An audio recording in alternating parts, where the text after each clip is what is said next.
Hello guys, welcome back to my YouTube channel, and for today's video I am going to introduce to you guys the new product that I'll be using for a month, but I will give you an update with this maybe a week or two, because I believe a product that is really effective, you don't really have to wait a long time to see its effectiveness.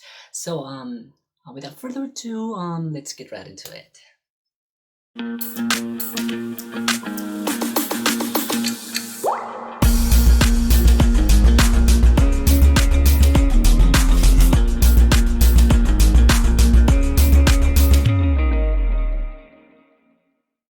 Okay, so the product is the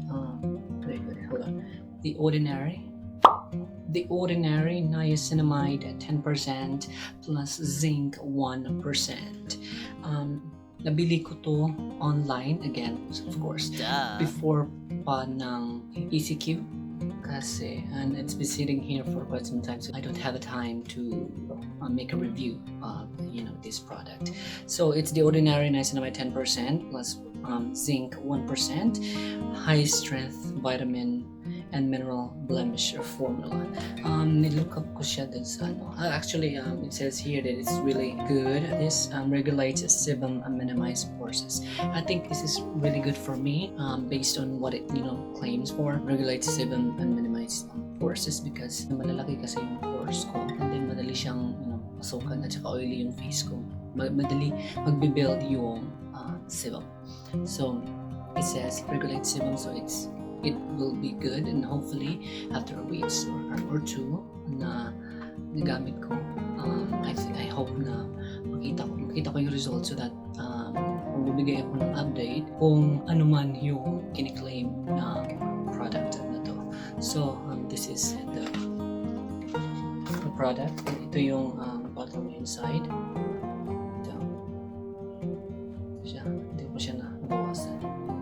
So ito yung tsura niya. So I'll be using this for a week or two or maybe 3. So depende na yan sa makikita ko yung resulta. And I hope maganda yung result. Hindi naman siya masyadong kamahalan kasi I don't know. And one more thing, yung kasi there's the reason why na nagkakatagyawat ako. As na may mga tagyawat dito at saka dito, ito yan. The reason why nakakatagyawat ako, it's because malalaki yung pores ko, and then oily pa yung face ko, at saka madali magbe-build yung sebum. So that's the reason why I need this product. At saka mga nakikita ko din sa review nito na it's really good.